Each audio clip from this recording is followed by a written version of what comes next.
Okey, Assalamualaikum. Hari ni kita tengok pemahaman berdasarkan petikan.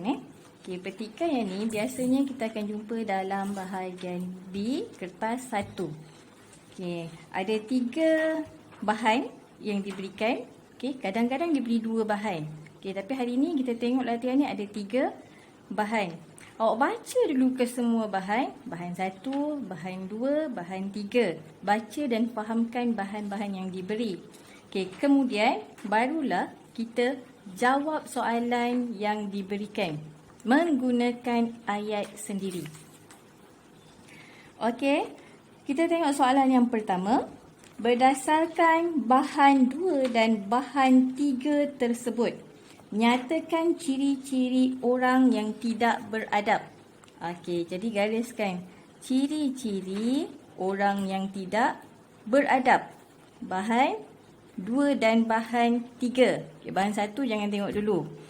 Jadi kita tengok bahan 2. Apakah ciri orang yang tidak beradab? Okey, tengok ayat yang pertama ni.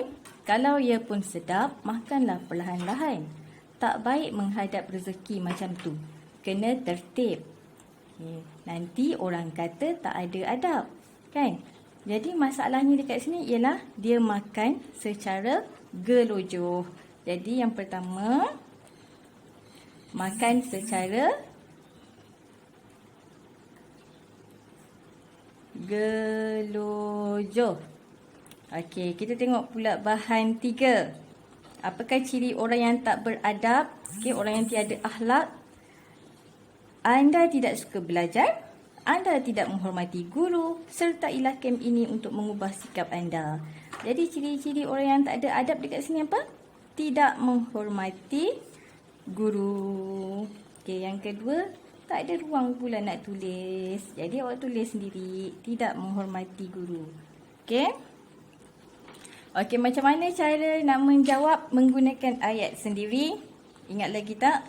Berdasarkan bahan 2 dan bahan 3, ciri-ciri orang yang tidak beradab ialah mereka makan secara gelojoh dan tidak menghormati guru. Titik. Awak jawab guna ayat sendiri, ayat penuh macam tu baru dapat 3 markah. Okey? Kalau awak terus tulis macam ni, nombor 1, makan secara gelojoh. Nombor 2, tidak menghormati guru. Maka awak hanya dapat 2 markah sahaja. Okey, kita tengok soalan nombor 2. Berikan 2 nilai murni yang terdapat dalam bahan 1. Okey, kita tengok bahan 1 pula.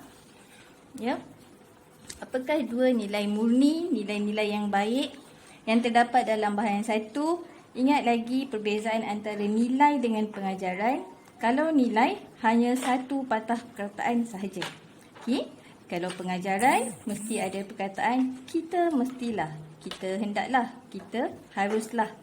Jadi awak cari 2 nilai yang baik dalam bahan 1. Okay, ada banyak nilai yang baik. Tengok rangkap yang pertama. Syair rangkap yang kedua ni.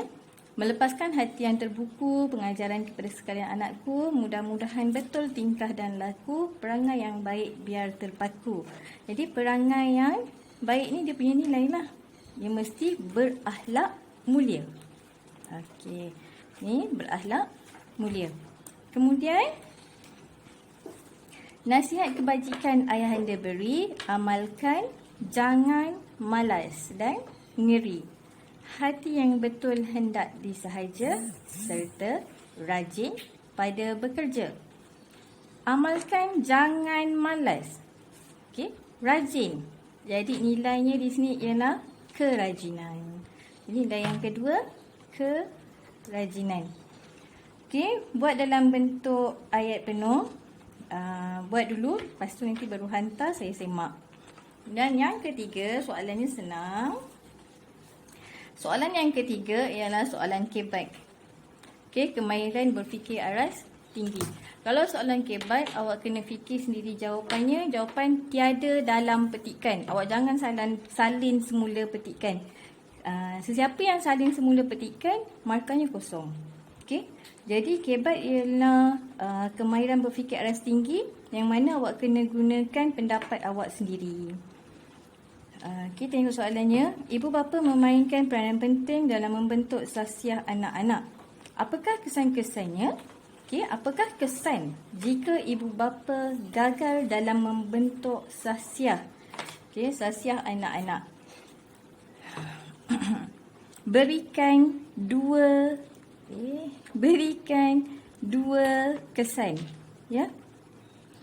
Kemudian buat juga dalam bentuk ayat. Contohnya, kesan-kesan jika ibu bapa gagal dalam membentuk sahsiah anak-anak ialah anak-anak akan menjadi liar ataupun anak-anak akan mudah terjebak dengan gejala sosial.